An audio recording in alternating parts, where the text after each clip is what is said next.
Everyone, my name is Graham Smith. Everyone, my name is Graham Smith. I'm running for the Board of Supervisors here in San Bernardino County's 3rd District. Welcome to our virtual town hall tonight. We're just going to give it another couple minutes to let people join, and then we'll get started. Just some quick housekeeping rules. I'll repeat this again in a minute, but if you've got any questions or comments as we go, please drop them in the chat at any time, and we'll respond in real time. All right, let's give it a few more minutes, and then we'll get going.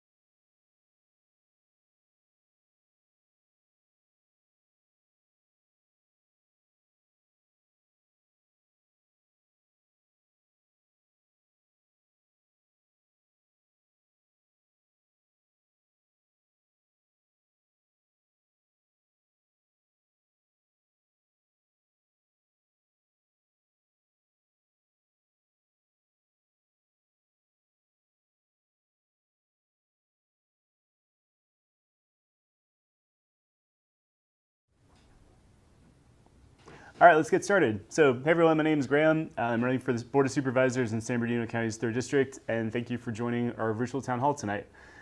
Today we're focused on the Yucaipa area, but the last time we did this last week, we kind of did a bunch of areas all together, so don't worry if you're not from Yucaipa. District 3 is a huge place. We'll talk about it in a second. So if you've got any questions on any part of the district, please let us know at any time. I mentioned a second ago, but please drop questions and comments in the chat as we go. The more interactive we can make this, the better. I've got a presentation to run through in the meantime if you don't have any, but please ask away and we'll take plenty of breaks as we go. So let me flip over to, I've got a little presentation prepared. So introducing myself, kind of what a county supervisor does, and why I think I'm a good fit for this role. So the way I want to start this off is by actually talking about what a county supervisor does, because I'm really conscious this isn't a household name. It's not a sexy position on the ballot, and I'll admit, until about a year ago, I didn't even really know what a county supervisor did. So I kind of think about this in four main buckets: approving the budget, allocating resources, approving legislation, and securing investment. So going through those quickly one by one, this county has about a $10 billion budget, so the person sitting in this seat has got to have a lot of comfort and confidence dealing with budgets of that size. Under the county that is San Bernardino sit dozens of different county departments, and a big part of this job is figuring out how to allocate resources between those various departments to make sure they all operate as efficiently as possible. Approving legislation. A lot of what the county supervisor role does is implementing legislation that comes down from the state of California and the federal government. Oftentimes, this legislation is left purposely vague to allow for unique implementation across the state. So a key factor here is making sure that legislation that comes down from the state of California is implemented in ways that works across the very varied parts of District 3. Last but certainly not least is securing investment. So you might not know, we get the biggest share of our county's revenue comes from reimbursements from the state of California and the federal government. So maintaining a positive relationship with those two governments, knowing how to sell San Bernardino County for more investment is a really critical part of this role. Oh, got a question? We do. Hi everybody, my name is Mark. I'm Graham's campaign manager. I'm running things behind the scenes, which is why I'm not on camera. I thought this was a great point to ask the question that Bernadette has posed in the comments. She says, I have no idea if supervisors have any influence on property insurance availability. I'm sure you know how difficult it is to get fire insurance in this area these days. Please comment if possible. And I thought this would be a good time to talk about it since we're talking about what the supervisors actually do. Yeah. And you know, one thing we've talked about a lot is how even if something isn't in the direct remit of a supervisor, they can and should advocate on behalf of residents for issues like this. So maybe you could talk about that for Exactly. So Bernadette, I'm not sure what area you're joining from this evening. If you're in Yucaipa, you'll be facing similar challenges to us. So just so you know, we're in the mountain regions of District 3, just in the San Bernardino Mountains outside of Lake Arrowhead. And I know so many friends, including ourselves, that really struggle with this. Now, ultimately, the county isn't directly responsible for these various types of insurance programs. But one thing I talk about a lot is I think the county plays a really important role in facilitating the relationship between residents here and the state of California and the federal government. I'll talk a little bit later on about how I think the county can be doing a better job in some of those areas, and particularly with a county this big and a district this big, it's really easy for residents to slip through the cracks and feel like they're left behind. So I want you to know that this is a huge priority for me. I mean, I'm obviously personally invested in this. Our home insurance doubled last year, so we are really feeling the squeeze from that. And I know so many people who are either in the same position or can't get fire insurance at all. And this is a really, really big problem that we need to work together to address. So, it's outside of the core remit of the supervisor, but this is a big problem that everyone needs to come together to figure out. Bernadette, if you're willing to share your experience of, with your insurance company, and you didn't mention it in your comment, but if you've had to go to the California Fair Plan, please let us know, because this is a situation that comes up again and again with these sort of David and Goliath sort of situations. Yeah. Where residents, with no support from the county, even though the county's not directly responsible, the residents are having to go directly to like a state or a federal agency alone as an individual to try and get some help. And as an individual, you have very little bargaining power. I think we need to come together to figure out a solution that's going to work for everyone, because, and this isn't even just a San Bernardino County problem. Residents across the state are struggling, really, really upset, and I imagine people are talking about this at the state legislature level, but from a resident's perspective, it feels like not a lot of progress has been made. So I want to, short circuit that and fast track as much as I possibly can. Yeah, I mean, I think the best thing we can do right now is, as you say, kind of be an advocate, because the county has connections and has resources and has access to government officials that, residents don't, who are having to just call up like a hotline or whatever. Exactly. Yeah. Exactly. She says, I'm in Yucaipa, recently had to get fire insurance through the Fair Plan, very expensive. Yeah, we've heard that a lot. Yep. And also the coverage isn't amazing. Many friends in the area are in the same bucket, So I'll hold my hand up and say I don't have a solution right now, but I want you to know this is really front of my mind, and I know so many people are in your position, and including ourselves as residents of a mountain area and a fire area. So this is something that's really important to me. Yeah, and I mean, we don't want to. I know we're going to talk about these topics a little bit later on, but like, it goes so much further than just people's house insurance, right? Because you can't get a mortgage if you can't get house insurance. You can't start a business if you can't get building insurance. Exactly. Like, it has a ripple effect that does touch on a lot of stuff that the supervisors are directly responsible for. And I know we're going to talk more about that later. Yeah. And so, just as an anecdote, some friends of ours just bought a house around here a few months ago, and I know just closing on the house was one of the most stressful experiences of their lives, because they were waiting for a California Fair Plan to come through. It wasn't easy, it wasn't cheap, and I know so many people are struggling right now. So yes, very, very, very important topic, and something that will be front of my mind if I'm sitting in that seat. So let me tell you a little bit about my professional background. I can talk a bit later about some of who I am personally. But I think my professional background is really important here. So one thing to note is I am not a career politician, and I have strong feelings about what career politicians are doing to the state of our world. And I'll talk later about my motivations for running, because I've never really had an aspiration to do this until recently. But I do think I've got a professional background that really lends itself well to this role. So most of my career was spent in working in what I'm going to call big finance. And that was working for a couple of different companies. One was called Lehman Brothers, another was called Ares Management. And really what that job entailed was going out to various stakeholders, raising money for a company fund, and then figuring out how to allocate that money across a bunch of different private companies and a bunch of different investments. I think it's very strongly correlated to what the Board of Supervisors' role is in terms of approving the county budget, figuring out how to allocate resources across departments. So slightly different flavor, but same really, really similar core skill set.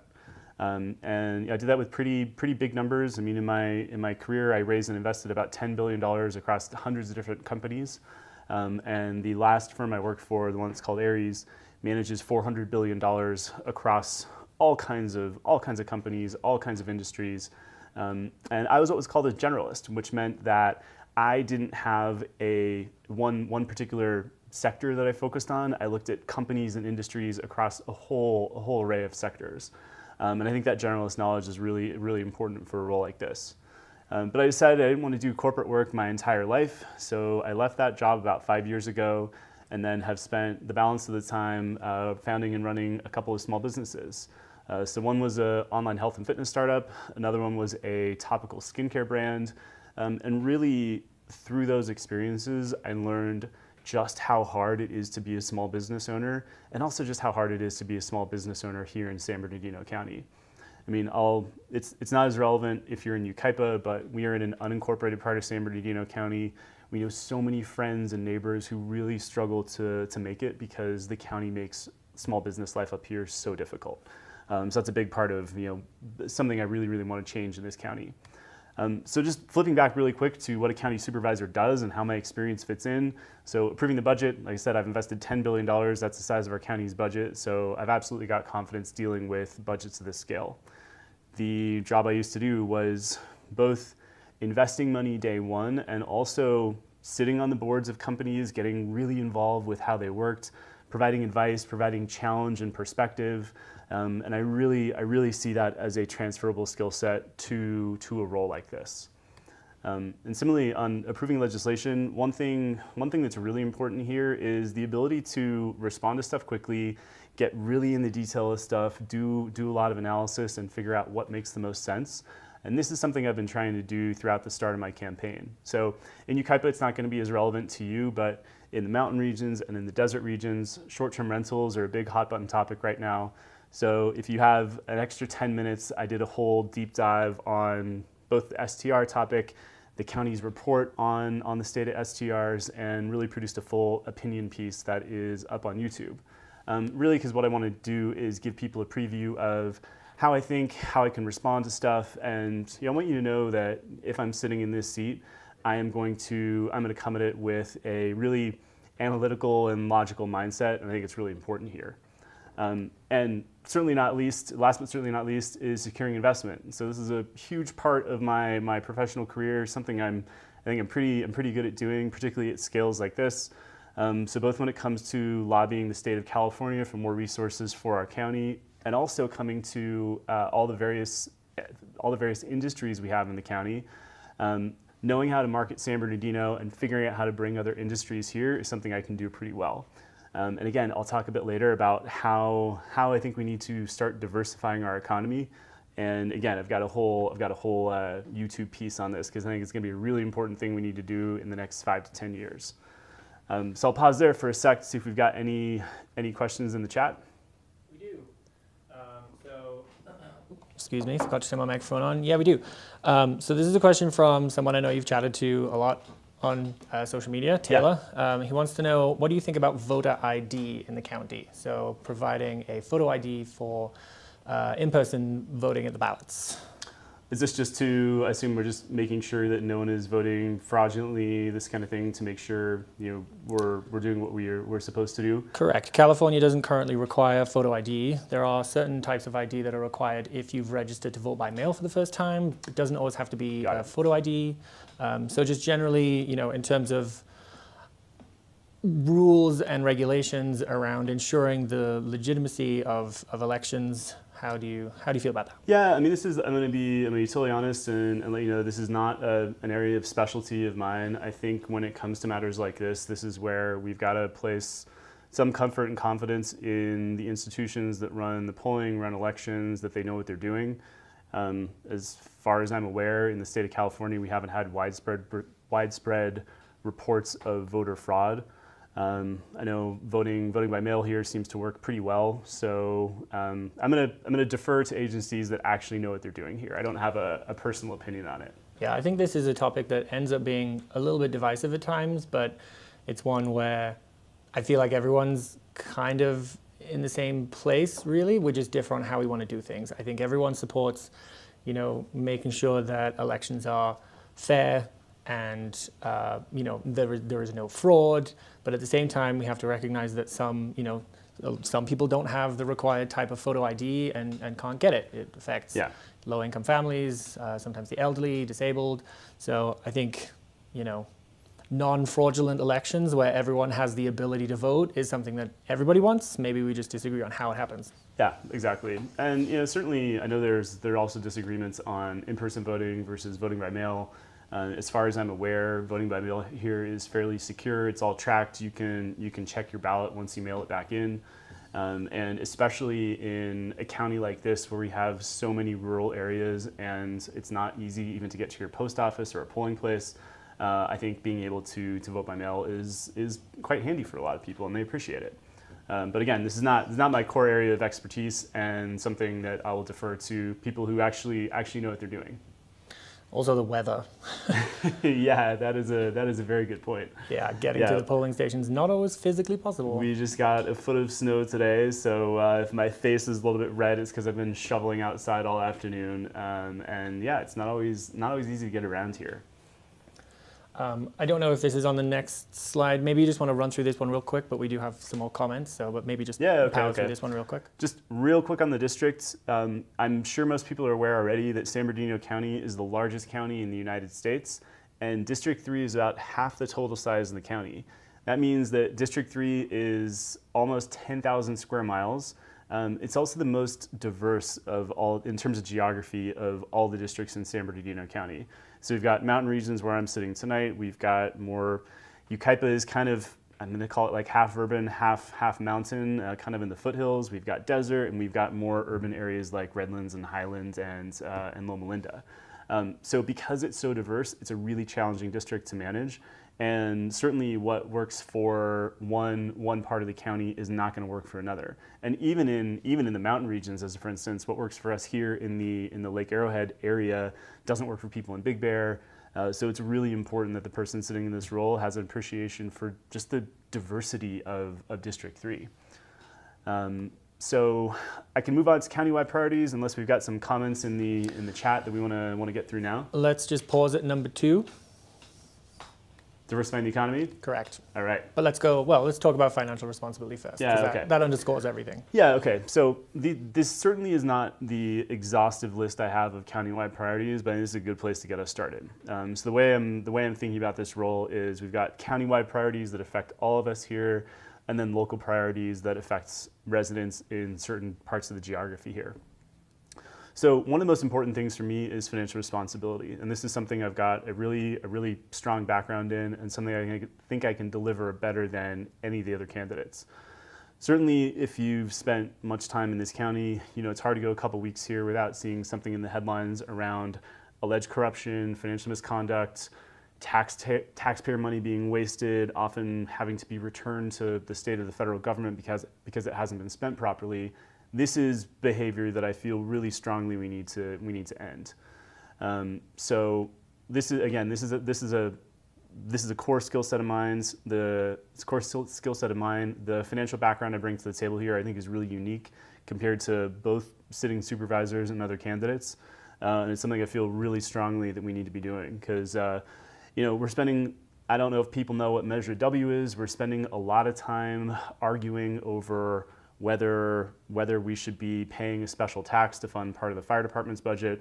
Ultimately, where I come out on all this is a tax that raises $45 million a year. Our county has a $10 billion budget. I think we should just be finding this $45 million elsewhere in the budget and not having a special tax for it.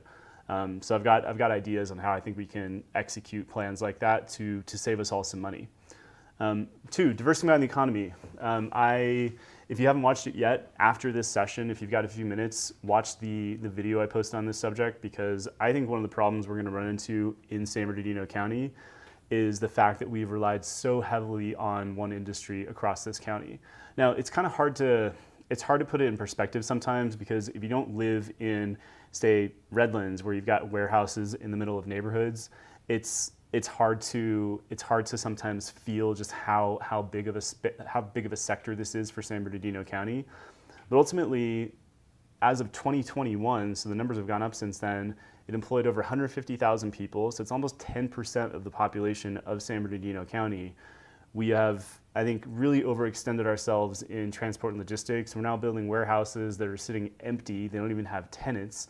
And I think we're sitting in a position where this sector is positioned to take a dive in the next 5 to 10 years because, one, we've got all these empty warehouses, and two, some of these jobs are the first in line to get replaced with robots and automated technology.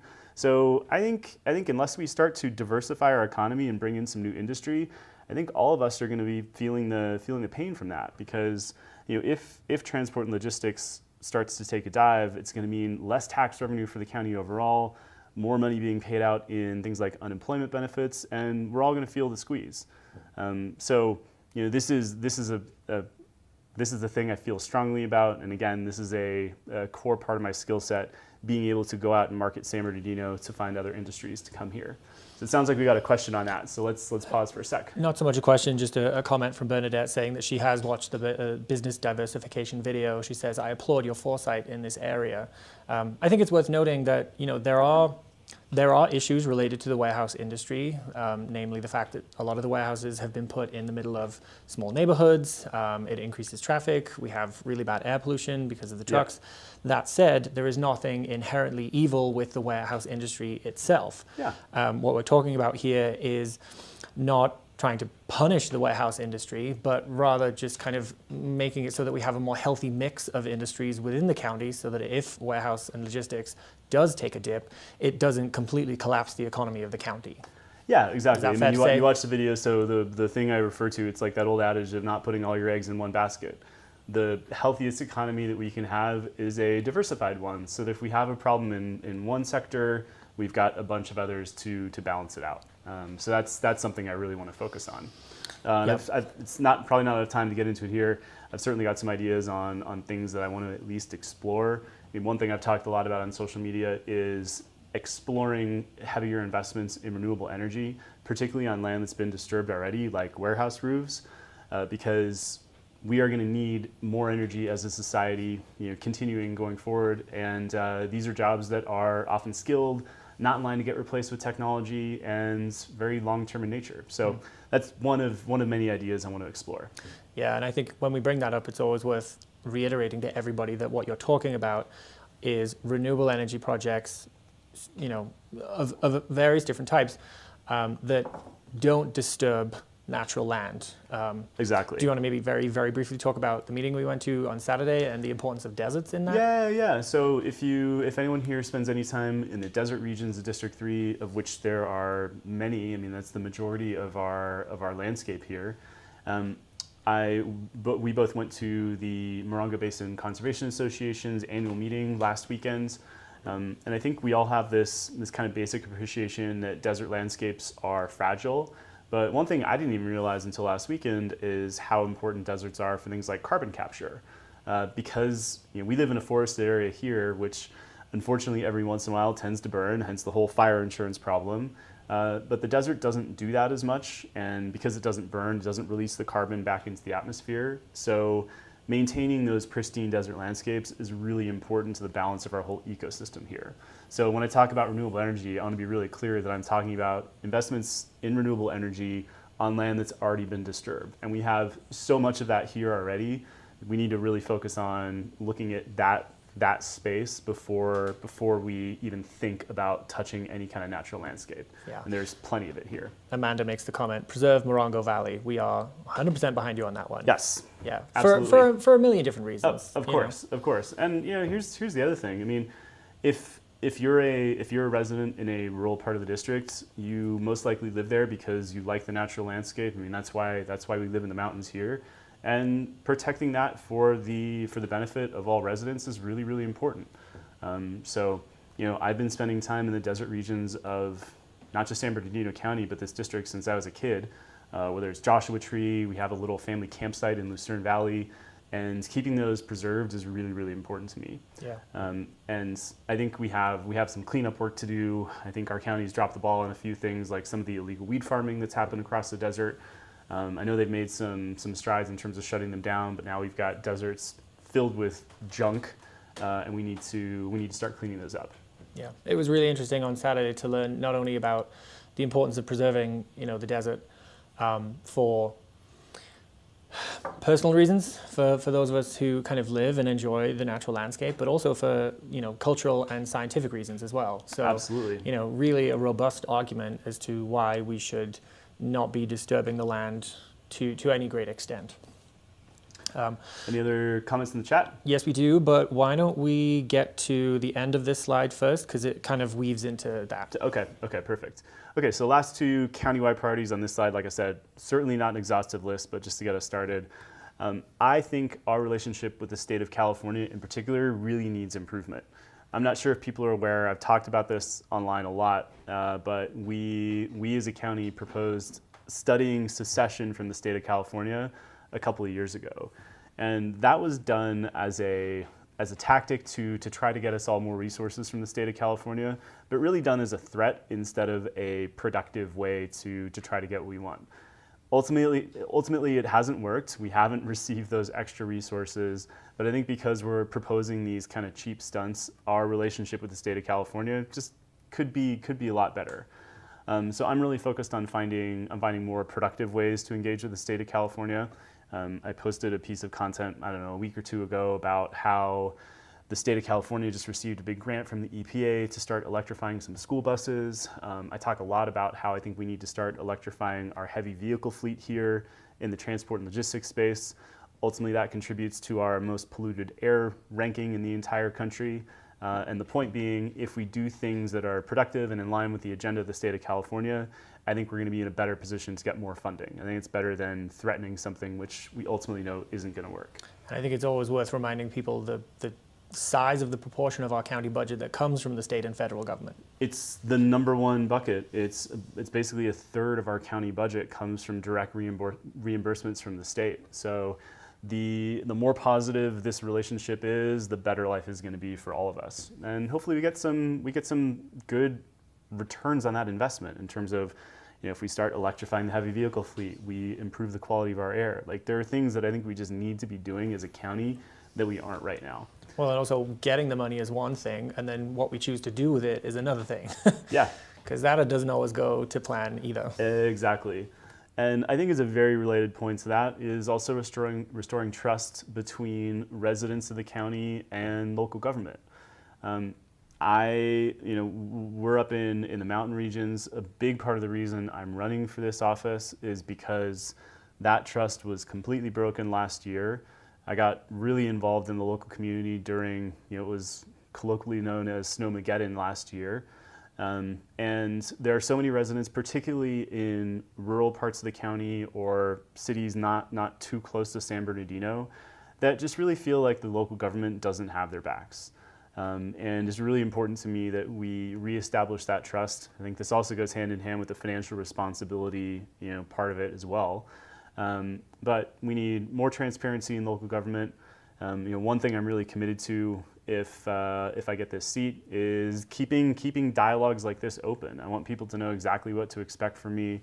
I want full transparency in everything I'm doing. And I think communication between the government and its residents has kind of been at an all-time low, and this is something that I think we can really make some improvements on. We've got a point in here around something called MACs.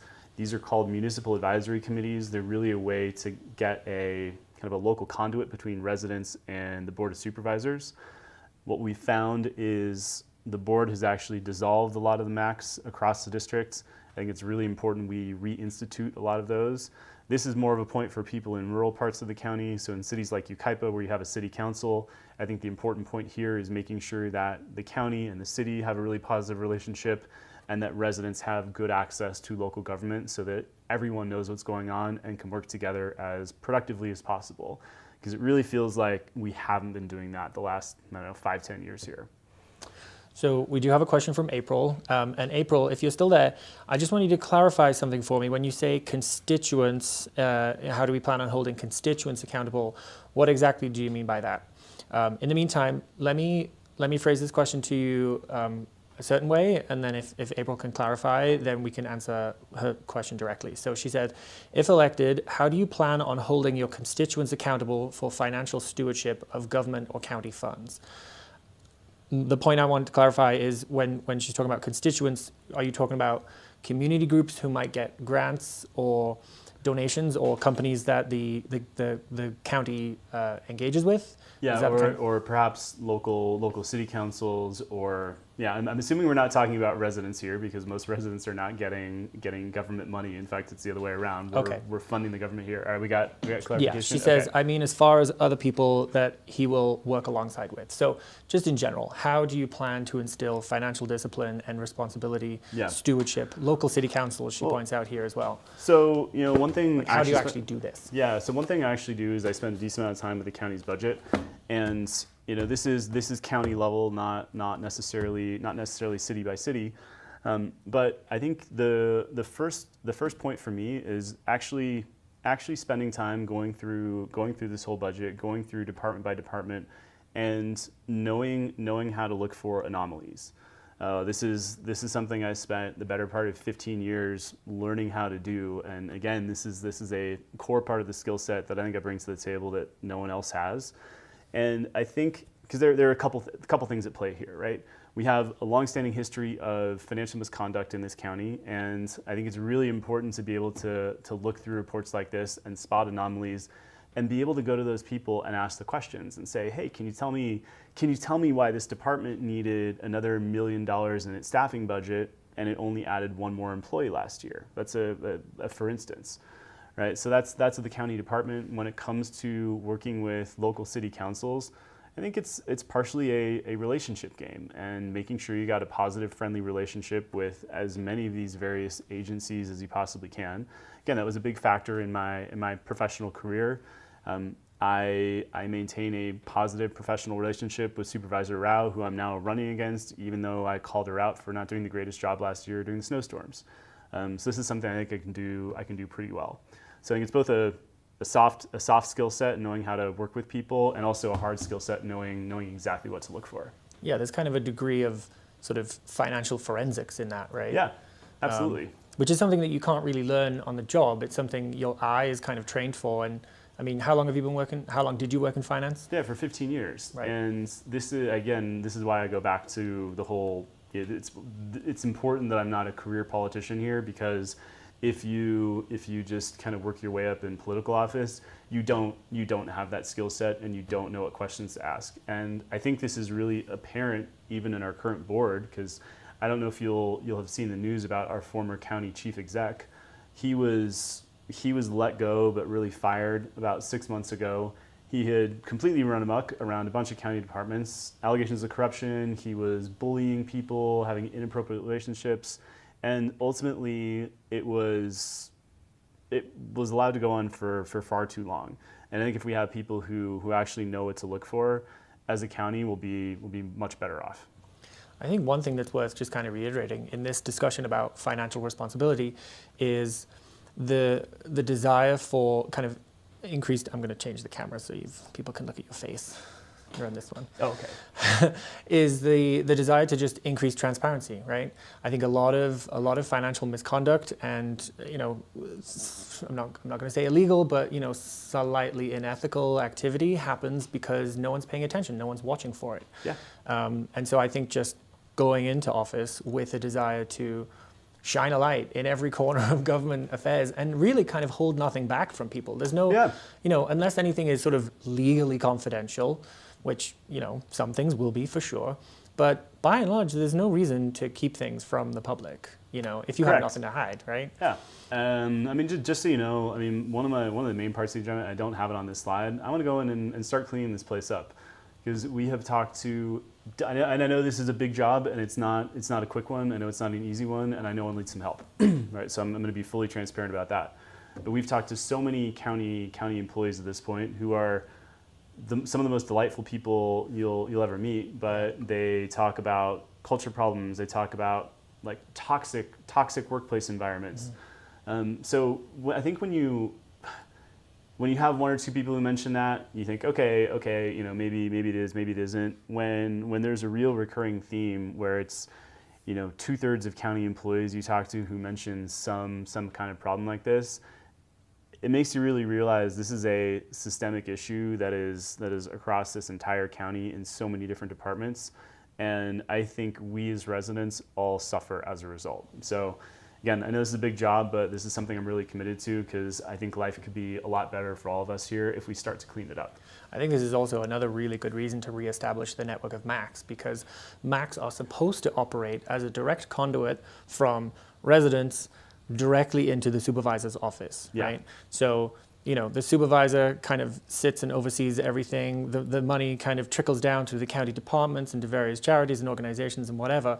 But it's the people, it's normal residents like you and I, who sort of feel the effect of that. And if there's no feedback loop from those people back to the supervisor's office, there's quite a distance there, to actually know what's going on. So another reason why it's super important. Exactly. We do have some more questions. Okay. This is from Joan, who makes a comment. She says, I'm paying attention to how responsive the current supervisor is this winter. This storm is a good time to see how effective and caring she is. Joan mentions that her street is not plowed yet, but others are already. Last winter, it was 17 days without a plow. She says, let's vote in response to the storm. Now, this is obviously a very important issue. It impacted mountain residents significantly. I know there have been similar weather events. I know we had a lot of flooding and fires down in the desert last year. What do you think about using the storm as a kind of barometer of county performance? I think last year was so bad. I really struggled to see a scenario where even if we got as much snow this year, we'd be in similarly as bad a position.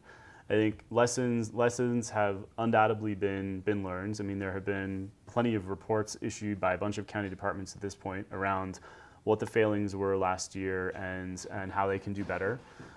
From our perspective, I think we've seen some improvements already, but the question will be is that enough to make a huge difference? And I don't know if we're going to know the answer to that question until we get a storm that's as bad as last winter, because ultimately it was kind of until now a sort of once in a lifetime, once in 100-year storm. I personally think these events might get a bit more regular just because weather does seem to be getting more extreme. But thus far we've had kind of normal amounts of snow here. I know some people in the local mountain communities here seem to be faring okay. I've already had people text me saying, where are the plows? Why is my road still not clear? So I'd expect some improvement here, but I also think it's important here to zoom out and look at more issues than just the snowstorm, because this was ultimately why I got really involved and invested in running for this office. But I think as we're talking about here, there are so many more countywide priorities where I really think this board has, I'm not going to say totally dropped the ball, but I think there are huge areas for improvement. And one thing I'm really trying to bring here is some outside perspective and some challenge. And I think it's really important that we start to put people in these seats who haven't just worked in government their entire life. Like I've kind of been talking about, one thing I really want to do is come in and challenge people on their kind of day-to-day assumptions, because we had a call with not necessarily a county department, but someone who's involved in kind of violent crime response. And this person was talking about the myriad number of ways in which the county here just doesn't do a great job, how we can look to lessons learned from other counties, other geographies, just to make life a bit better for people here. So storm this year, I don't think will be as bad. I think it'll be better, but I think there's a lot more at stake than just the snowstorm response. All right, we have a question for Victoria on a topic that I know we've spoken about before, and is it's a spicy topic. Okay. All right. The city of Fontana. Yes. So the mayor of Fontana has been bypassing the environmental law to approve warehouses at the cost of the residents around those warehouses, while also violating laws changing meeting times to discourage residents attending. I know that's something you were involved in. I spoke about this a couple months ago or so. Yep. What will you do to change her legal approach to bypassing the citizens she is accountable to, especially now that activists have been arrested for speaking out against her policies? And she wants to just clarify, who she was talking about in terms of being arrested. And I think we're aware of this. It's the people that had kind of stood up in defense of street vendors. Yeah. So Let's talk about that, because this is a tricky topic. It is. The It is a tricky relationship one, between the and county and incorporated yeah, and cities. it's something I've got strong feelings on. Obviously, I've been talking about this very topic for a while, and I think I'm really disappointed to see that as a county and as a selection of cities that we're in this problem to begin with. And I think this comes down to failings both from city managers in the city of Fontana, but also it doesn't seem to me like there was much backlash from the county against that behavior. I think we only saw one elected leader even really speak out about it. I mean, I certainly posted my thoughts a couple months ago. But on that note of forming relationships with people, figuring out ways to work collaboratively, I think the flip side to that is also making sure that people are held accountable. And one thing I'll certainly commit to you is when I see behavior like this, even if there might not be anything I can directly do about it, I will be very vocal about it and I will put the spotlight on it. Because I think the more people we have talking about issues like this and getting involved, the more pressure we can put on cities like Fontana to do the right thing. Because certainly on all those topics, I'm very aligned with the residents of the city of Fontana. So I think the meeting in question, they had approved another warehouse. I think it was across the street from a school. These crazy restrictions on street vending that can result in jail time, and the meeting time change that you talk about, which is so blatantly an attempt to shut the public out. I'm not surprised that it wound up the way that it did, but I really feel strongly that we need to be creating a more positive atmosphere, because it's so disappointing. So you have my word that I will call out behavior like that as and when I see it. I'll be really vocal about it, and even if I can't directly influence it, I will do my part to make sure that everyone talks about it and puts pressure on people to do the right thing. Yeah, I mean, I think one of the other things we talked about recently was, again, something that is not necessarily the county's direct responsibility, but kind of maybe your role as a mediator.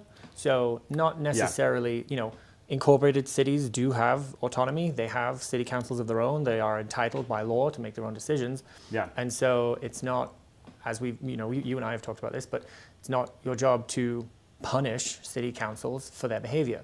But I think there is sort of a chain of events that could happen where you sort of say, okay, how can I step in and try and soften the situation, help bridge a compromise, without fully going in on like, I'm calling you out, you're a terrible mayor, that kind of stuff. Yeah, you gotta start there, and then if it escalates, it escalates, and you gotta be willing to see it through. But I think it starts by trying to take a positive approach and seeing where you get. But I definitely want to spend time focusing on issues like that, because it's really distressing and disturbing to me to see behavior like this through this county. We gotta stop it. I mean, we talk a lot about the hard skills required, especially financial skills in being a supervisor, but there is a real need for someone with compassion, negotiation skills, moderation, an even temperament. And absolutely. Yeah, I know that's something you have, so that's a good start. Okay, we have more questions. Okay. John says, Yucaipa is facing some of the same crime, drug, and homelessness issues as Redlands, which is partly spillover from San Bernardino City area. I'm gonna flip to the next page here, so we have these points up, because you're bringing points up that we were thinking about already. Yeah, so he says, just to recap, Yucaipa is facing some of the same crime, drug, and homelessness issues as Redlands, partly a spillover from San Bernardino City, also which affects the mountains. What is your position on the role of the county in helping local communities and cities to help manage this issue or mitigate the negative impact it has? So the first Do you want me to go to the slide? Or you want to just talk? Oh yeah, you can put the slide up for a second and I'll kind of talk through it. Okay. But the thing you're going to hear me come back to almost all the time is making sure that various departments in the county and the cities within the county are resourced as well as they possibly can be to deal with all these problems. And I say that because I think this has been a real area of failure of our current Board of Supervisors over the last few years. And there are a few examples of this, right? So this has been widely talked about and reported on, but the former county chief exec, the guy who was fired, had to return $4 million of federal homeless funding because it wasn't spent properly. The county a couple weeks ago got sued by the state of California over allegations of mishandling state homelessness funds. And then there's another side to this, which is the county had allocated a bunch of money to tackle homelessness across the county. It was $70 million. And what happened was they started spending it, and homelessness continued to increase. And it wasn't until recently that they finally set up a subcommittee to start understanding some of the causes of homelessness across the county and across the district. So I really don't think that throwing money at the problem is the solution either. We got to take time to understand what problem we're trying to solve and making sure we're spending money as effectively as we can be. So the thing, like I said, the thing I'm always going to come back to here is making sure that we are working together as a county and as a selection of, as a set of incorporated cities within the county, and then lobbying the state of California, lobbying the federal government to make sure we're getting as much resources as we possibly can to address these various issues. So for me, this comes down to, do we have enough funding to build affordable housing? Is the sheriff's department well funded to address the crime issues that we see related to homelessness? Do we have the various mental health departments, rehabilitation departments that we need to help people with who are in these situations? And again, I think this is a really core skill set I have, kind of looking across all these different departments, saying, okay, how can we allocate resources most effectively to get done what we really need to get done? I think that's been a real shortcoming of our county government over the last 5-10 years, and something I really feel passionately that I can help out with. Yeah. This is a topic that I know we could talk about forever, because homelessness, crime, drug use, all interrelated. All related. As you mentioned, we had an absolutely brilliant conversation this morning with a leader in a community organization that works throughout San Bernardino County that deals with violent crime. The takeaway, I mean, I'm going to let you talk about this, but just as a prompt, the takeaway that we kind of took from that conversation was the county's role in bringing together all of the different agencies that are involved in tackling these problems, because it's not just a county problem. You have community groups, you have medical facilities, you have people who are affected by these things themselves, people living on the street, people addicted to drugs. Do you want to just kind of give a recap of the high-level points that we talked about? Because it is relevant to this topic, I think. It is. And we talked through a bunch of examples, kind of touching on some topics I talked about before, where various departments within the county aren't necessarily on the same page. There is a lot of finger pointing or pushing stuff off from one department, saying, "Oh, that's not my problem. You gotta talk to them." And I think this only gets better if everyone can get together around the table, talk about who has what role, how we can work collaboratively together, because ultimately that's the only way to get it done. This is going to take everyone in all these various departments working on the same page to actually make a dent here. And certainly as it relates to homelessness and affordable housing and crime, all related together, I don't think we've seen huge improvements here recently. But I think the positive thing that I always come back to is, I think the problem here isn't nearly as bad as, say, LA County. So I think if we do that and we get the resources we need, we bring all these agencies together and start working on the problem effectively, I think we can make some real progress here. I don't think it's too far gone, but we gotta do that now. I think the other interesting thing that kind of came out of the conversation we had this morning about topics like this were that the county definitely has an important role to play in facilitating the discussion and formulating a plan to tackle these problems with everybody who's involved, the full chain of people who are at touch points throughout all these problems, from like law enforcement and so on and so forth. But the one thing that she said is really, really important to come out of that is that every stakeholder involved in this comes away with a protocol or a system or a procedure that everybody agrees to. There are roles and responsibilities. So whether it be someone who is reaches out in need of drug rehabilitation services, or homelessness problems, like, we need, as a county and as an organization of kind of units, we need to know what the plan is. Everybody needs to sign up to it. And the thing that this person this morning was talking about is, we need a system of accountability. So it's one thing to have the plan, but then we need a system whereby if any one of the players in that chain is not doing their job, there's a system to kind of bring them back into line and fix any problems that we have. Yeah, and there's another related point, which is, and I don't want to call out the county, too much on things that I don't think have gone well, but one thing that both came out of the conversation this morning that we've all been talking about a lot over the last few months is, if you look through this county's budget, they spend a lot of money paying consultants to opine on something. Sometimes it might be something productive. Sometimes it might be paying maybe $1 million for a consultant to come in and say, oh, this isn't a problem, you don't have to worry about it. I think we have a real opportunity here, instead of pushing that responsibility off to a set of consultants, looking around to other geographies, other neighborhoods that manage a particular situation well. So the person we were talking to today highlighted that she had used to work in the state of Illinois, and there were a lot of things they did better. One thing I talk a lot about with short-term rentals is looking to places like Riverside County and Palm Springs, who manage their STR issue really, really well.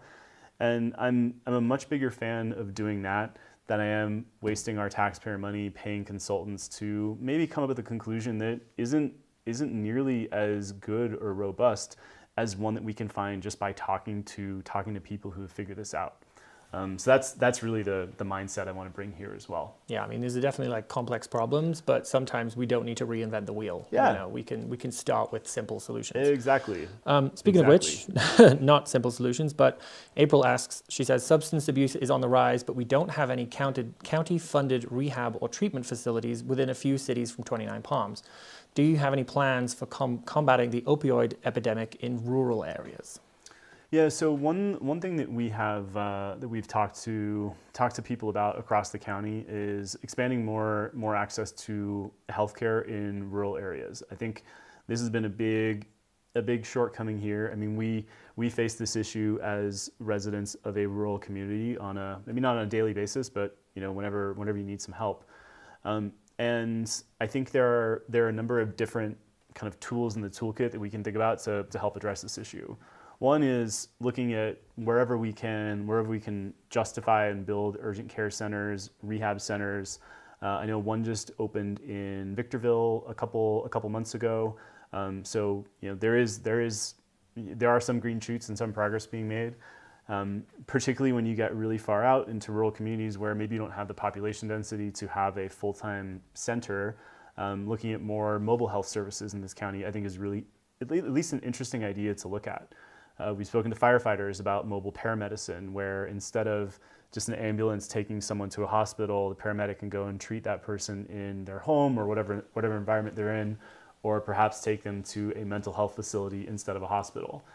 So I don't think there's one magic bullet to fix this problem. I think it's a mix of everything. It's urgent care centers, rehab centers where we can afford it and where we can justify it, and then expanding this network of mobile services for really rural neighborhoods that maybe can't justify the expense given their population density. But certainly this is something that I think we need to prioritize, because you are not the only person to have been talking about this.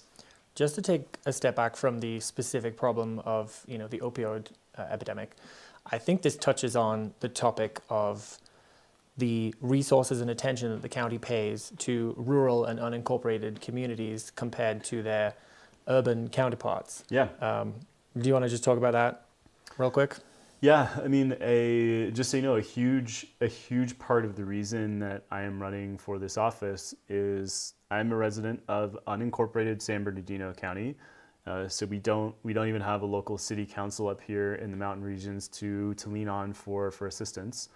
And it does feel like a tale of haves and have-nots, in terms of, do you live in a city that has a local city council, can be a bit better in terms of directing local resources, or do you live in a rural unincorporated part of the county, or maybe in a city that is incorporated but is so far away, like the city of Needles, as a for instance. We just found out last week that their only pharmacy is closing. They don't even have a supermarket. They have to drive across the state border just to buy food. So it is a really different experience living one place versus another. And certainly as a mountain resident, I feel this pressure all the time. I mean, that was the impetus for me getting involved, was the snowstorm response last year, and being stuck in my house for 2 weeks alongside everybody else. But then it also comes down to more day-to-day stuff as well. So opening a small business in rural San Bernardino is really difficult because the county takes this one-size-fits-all approach to management of stuff, which doesn't work in a place that's this big and this diverse. So one thing that I want people to know is that if you're a resident in a city that feels unloved, if you're a resident in a rural part of the county, I want to be the representative for you. Right now, we don't have a member on the board of supervisors who lives in an unincorporated or rural part of the district, and I think it's high time that changes. So I've got really strong views on needing more balance of county support outside of just the areas around San Bernardino, Redlands, et cetera, et cetera. We need more support and resource out in the rural parts of the district. I think it's important to also mention that this doesn't mean that, if you get elected, you're going to completely ignore people in the cities. Oh yeah, of course. I don't want it to come across like, Yeah.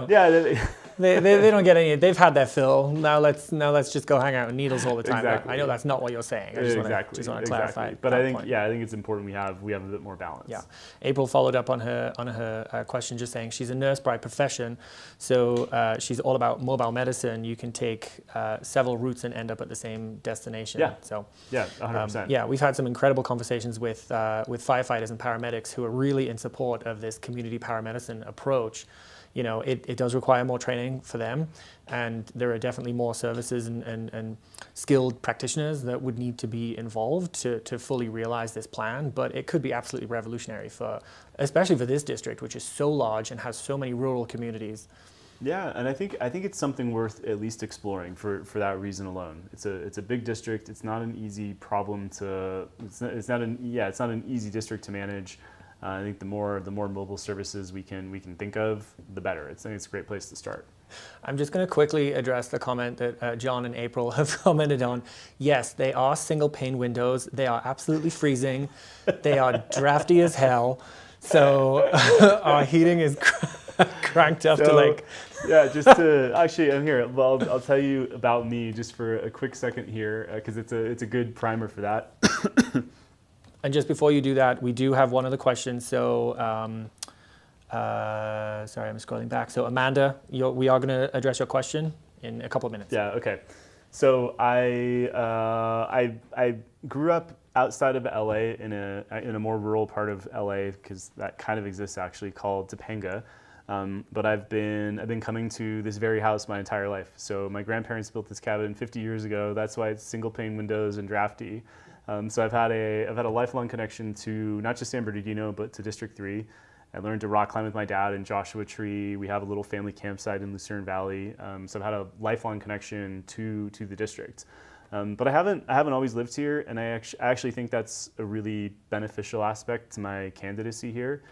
Because I haven't even always lived in the U.S. I actually lived in London for 12 years. I've done a lot of different stuff. I've done business in 5 continents. I've been to 50 countries. So I'm really trying to bring a breadth of both professional and life experience to this role to provide perspective and challenge that we might not see from other candidates. I stayed in California for school, and I'm just a normal guy. I like to cook and tinker in my workshop, and I kind of talked about the reasons for running already. I never in a million years thought I would be running for public office, but I really saw a need for more care for residents here, and I really enjoyed the experience of stepping up and taking care of my community last year in winter. And I've kind of talked about all this stuff already. So that's a quick background on me. So that's why we're in this drafty living room with single pane windows, and it is absolutely freezing, but I love it. Yeah. Okay, so we had another question. So sorry, Amanda, I know you asked this a few minutes ago. So she says, why is there so much misappropriation of funds when it comes to homelessness housing? She says she has concerns about Prop 1. And Amanda, I'd be interested to hear what your specific concerns about Prop 1 are, because I know that's been all over the news recently. It's big. It's a lot of money. So yeah, just drop in the comments what your specific concerns are while we talk about why we might find ourselves with a lot of misappropriated funds, specifically with homelessness. Yeah, so this the recurring theme that we've seen certainly the last 6 months has been misappropriation of, in particular, state and federal homelessness funding. So the problem I talk about where we had to return the $4 million, that I believe was because we just hadn't allocated it properly or hadn't spent it in time. Yeah, we didn't spend it in Yeah, time. that was really a fumble of the former county chief exec. And I think the takeaway there is if you have money on the table from the state or the federal government for a problem like homelessness, you better spend it and you better spend it properly.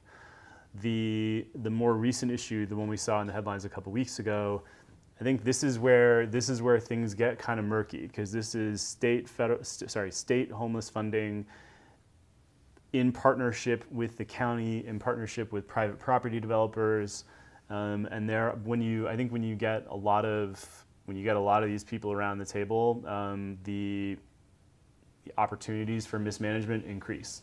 And this I think is where it's really important to have someone with an analytical mind who can spot the anomalies and stuff like this to be able to kind of figure out what's going on. Because ultimately you can't have a direct relationship with every single person and every single stakeholder in all these various activities, but you got to be able to look for the anomalies and look for the BS.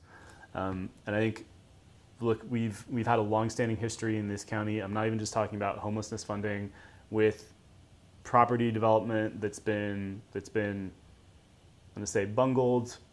People have gone to jail over allegations of corruption, over various developments over the years, and I kind of think these all fit together. So I think it's really important we just have a really, really robust look at the numbers, make sure we're looking out for stuff early, because ultimately there are a lot of, I think we've proven this, or we've been proven this over the last few years. There are a lot of opportunities for mismanagement, and I don't think we can just trust people to do the right thing. This feels like a good time, just very, very quickly, because I know it's 7 o'clock and people probably want to get on with their evening, just to kind of give an overview of what your job used to be. So you used to work for an investment firm. You would get investments into your firm from other stakeholders so that your company had a big pot of money that it would then invest into other businesses that needed resources to, fix problems, grow, retain staff, evolve, all those kind of things, right? Yeah, and I think the important point there is I would get really involved in the day-to-day operations of a lot of these companies. It wasn't like we would raise this money and then just invest it in something and forget about it. Yeah, this is what I wanted you to talk about, because I feel like this is what the county does. It drops a big fat check off, like Ed yeah, McMahon. and it's like, okay, you go spend that, and then we'll leaves. check back in a couple of years. Yeah. No, my job was very active. I would be sitting on company boards. I'd be providing insight and advice. And again, I think I've got a video on this on like qualifications. But one thing that was really an important aspect of my prior job was if something didn't go right, because you don't always get everything right. Like sometimes bad things happen. You have tough times, and you wind up having to work something out. And I think the really important part there is sticking with something, making sure if you're in that tricky scenario where you gotta work through a problem and figure it out, that you're really committed to it and you do absolutely everything you can to get a positive result. Because I think we've proven time and time again in this county, not everything is going to work out well. We're going to have some problems that we need to fix, and this was a huge aspect of my prior career. Okay, we have a complicated question. So This is from Victoria. She says, the county spent 52 weeks raiding marijuana grows in rural areas, the same desert that Lauren Cho's body laid undiscovered in for a year, while focusing on the racial identities of the agricultural workers who were arrested in those raids. Those raids were essentially license issues that were granted a large portion of law enforcement resources to conduct those raids. Additionally, the sheriff tried to asset forfeiture licensed dispensary deposits and was later forced to return that money. What is your opinion about the amount of resources that are spent for marijuana enforcement when voters voted to decriminalize? This is something I've been talking about for a little while, and I always ask the question to people to take their temperature on it, because I think one of the ways I fundamentally look at this is commercial cannabis is an activity that the state of California legalized some number of years ago.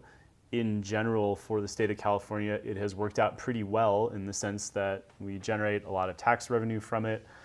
Because it's legalized, it tends not to be violent.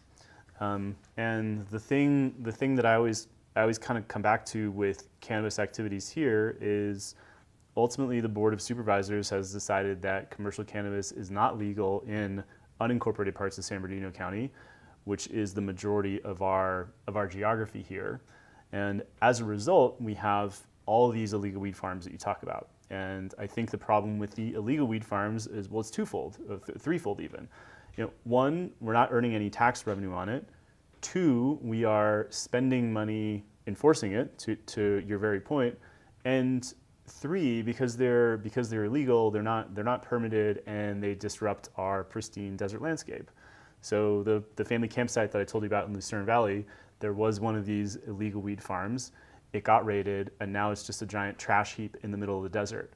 So it's actually kind of interesting. If you open literally the first page of this report, the county talks about its successes in dealing with the menaces of cannabis, and it talks about having spent, I think it's $3 million last year on a lot of these raids and enforcement activities. And the thing that I really want to explore is if we were to legalize it like it is in the rest of the state of California, permit it properly so that these cannabis farms are in areas that aren't disturbing neighbors, are sensitive to the geology and local environment, and then ultimately, instead of spending $3 million a year, we're earning 10, 20, 50, $100 million a year in tax revenue. That feels like an interesting trade to me, because then when we talk about things like repealing FP5 or Measure W, this tax that generates about $45 million a year for the fire department, maybe we could pay for that if we legalize commercial cannabis. So I really want to take the temperature of residents across the district to see how they feel about it, because I know illegal cannabis is a real problem here. My fundamental just thought process here is it's a problem because it's illegal, and we haven't made a route to legalize it and to doing it professionally. Yeah, this definitely feels like a topic that the supervisor cannot make in a silo, right? Because you definitely come at this from the tax revenue perspective, and I think that's an important thing to consider. There is definitely a public safety aspect to it. Absolutely. As we saw, I don't know if this has been confirmed yet, but the recent criminal case, the 6 bodies that were found in the desert recently, there were kind of rumors that was related to cartel activity. So when I said before it was a tricky question, this really does kind of rope in a lot of different things. It does. However, again, taking a step back from this, it does feel like one of those problems that keep coming up again and again and again, which are, it's complicated, right? Yeah. And it is worth talking about, and it's worth trying to figure out if there is a better solution. Maybe there isn't, maybe there is, but I know one thing that you're very keen on is not shying away from these very large, very difficult, very complicated problems that we face. Yeah, I want to at least have the discussion. I want to have the discussion with residents across the district to see how they feel about it, because I know as of today the Board of Supervisors has made kind of a blanket judgment that cannabis is a dangerous activity because it can lead to violence. But again, I kind of go back to it's violent right now because of the structure we have here. You don't tend to hear too much around the rest of the state of California where cannabis is legal around violent crime related to cannabis growth. So I think there's an opportunity here. I think we should have the discussion. I don't have a perfect solution right now, and to Mark's point, I think this takes really, really wide input from residents across the county. But I want to have the discussion because I think we need to. Yeah. And one thing we didn't even touch on is the environmental impact, because it takes water to grow cannabis. It takes water. The one that I told you about in Lucerne Valley, I mean, I know there's a bunch of them, but the one that I've seen, with my own eyes kind of thing, they were trucking water in, ruining what is already a pretty messy dirt road. And this is happening all over the place. And like I said, now it's both the original environmental impact in terms of the water. Now it's just the environmental impact in terms of having just junk heaps across the desert. I think there's a real cleanup need as well that no one seems to be doing yet. Okay. On that very important, very complicated topic, it seems like a good time to wrap up. I don't think we have any more questions in the chat. Do you want to just go to the last slide so people can find out how to get in touch? I think we've already. I don't need to do the whole summary. I think we've gone through me enough. But so you most likely have a ballot in your mailbox already. Ours haven't arrived yet because it's snowing out, but most people across the district started receiving ballots yesterday. So early voting for this race happens from now through the actual primary on March 5th. It's really important you vote in the primary. So if you're not registered to vote already, go to vote.ca.gov and register to vote. There's still plenty of time to do that. If you're already registered, you will have a mail-in ballot in your mailbox, and you can either fill that in and mail it in early or vote in person on the primary. I certainly encourage voting early if you can, particularly if you live in a rural part of the district where you might have weather that impacts your ability to get to the polling place on voting day. If you have any other questions for me or about the campaign, please feel free to get in touch with us. We're really easy to get a hold of. There's contact info on the website, which is on this page, smith4sb.com, and we're on all the major social platforms at Smith4SB. We're certainly the only campaign that really uses our online platform to talk about real issues across the district. Most other campaigns just show themselves campaigning. It's really important to me that you get a really clear view on what kind of issues we're thinking about, how we're thinking about them, because I want you to feel really confident that if I'm elected to this seat, you know exactly what to expect from me. So if any of that sounds good to you, please go fill in that bubble for Graham Smith for supervisor. We put out a text message yesterday. You won't find us in the voter information guide because the county charges $17,000 to have a little blurb in the voter packet. So we chose to invest that money in direct advertising. So you might have received our text messages. You might have received some ads on Facebook and Instagram. So really don't be concerned about the fact that you're not seeing us in the voter guide, but you will find us absolutely on the ballot. Yeah, it's also worth mentioning that was a very strategic choice. Not only can we do way more with that $17,000 than put 300 words in a pamphlet, but statistically, very few people actually read the guide. So the state of California even recognized that problem and issued a new piece of legislation, I think late last year, that said that they needed to print more information on the actual ballot itself. Information that is already in the guide, but nobody reads the guide. And they were like, this is too important. We have to put it on the actual ballot. It's crazy. So statistically, that's again, just another reason why we decided not to spend $17,000 doing it, because we thought we can reach and connect to so many more residents and voters and talk to so many more people spending that money elsewhere. So don't be alarmed, as Graham says. And certainly if you just spend the last hour with us, you're gonna know a lot more than you will from a blurb in a book. But please stay up to date with the campaign on social media. We're really active. We talk in detail about issues across the county and across the district. And then certainly if any of this sounds good to you, in addition to your vote, we'd love for you to support the campaign. We are completely grassroots funded. It's really important to me that we're not taking any big property developer money. A lot of that I think is any corporate money. A lot of that I think is really some of the origin of the issues that we have here in the county, just in terms of mixed motivations and campaign finance that isn't as robust as it should be. So this is completely grassroots. Totally relies on donations from individuals like you. We've got a big marketing push this month to get the word out to as many people as possible. So if any of this sounds good to you, scan that QR code or go to the website, hit the donate button, and whatever you can is super helpful. People don't believe it when we say every dollar is helpful. But just to give you an example, $5 will pay for 100 text messages. That's 100 people that we can reach with a very punchy, short bio and a picture with some information on it that we can use to reach people. So if you're sitting there thinking, I'm not even joking, $2. Like we will stretch every penny of that and really kind of get out to as many people as we can, because that's what it's all about. One thing I know we do is we spend money really, really well, and think better than other campaigns. I think having that startup and small business experience is actually really helpful for that. So we're getting a really great return on all of our on all of our campaign contributions. Absolutely. So thank you to anyone that's donated so far, and as I said, please consider it if you haven't already. Yep. Otherwise, I'll just wrap up by saying thank you so much for taking the time to listen to us tonight. We've got more of these across the district over the next couple weeks. So if you know anyone else who's interested, please feel free to, or please just spread the word about the campaign. Yes. The most helpful thing you can do is just tell other people about the campaign.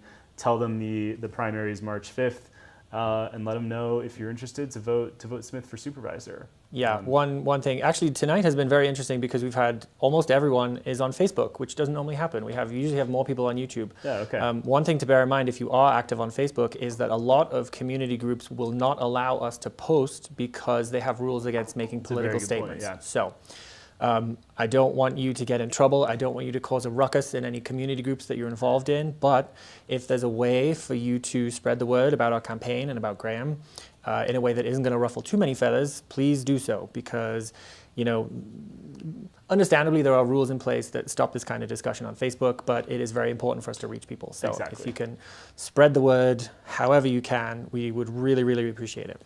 Amanda says she's interested in volunteering for events. If you go to the website, Amanda, smithforsb.com, there is a volunteer sign up, and we will let you know. Yeah, and also if we're going to kick off our phone banking. Well, we were going to do it today, and then we got kind of snowed in. That'll start ASAP. So if anyone's interested in volunteering, phone banking is a really great way to get involved because it's all virtual. You can do it from home. Yep. It's all done on a website. It's really easy. And then if you sign up for the volunteer list, we'll keep you posted both on that and also in-person canvassing events. Because certainly in the more populated areas like Redlands, Highland, actually I was in Yucaipa canvassing a few weeks ago. We get groups of people together, go knock doors, hand out literature, that kind of thing. So whatever you're up for, let us know. We're happy for all the help. And Joan, I don't know if you're still here, but she said, I hope you keep doing these meetings. We absolutely will. Yep. We have several more planned between now and the end of and the election on March 5th. And one thing we've talked about, if elected, I know Graham is very keen on actually kind of keeping this up as supervisor, you know? I think it's really important. I think it's something we haven't seen our representatives really do that much of. I don't think we have as residents a good connection with our supervisors and a good sense of visibility in terms of what's going on. So this is a really important part of it for me. Yeah. I want full transparency. I want everyone to know exactly what's going on and why I'm doing what I'm doing. So yeah, if any of that sounds good to you, please vote Smith for supervisor, spread the word. And we've already taken up enough of your time on a Tuesday night, so we'll wrap it up here.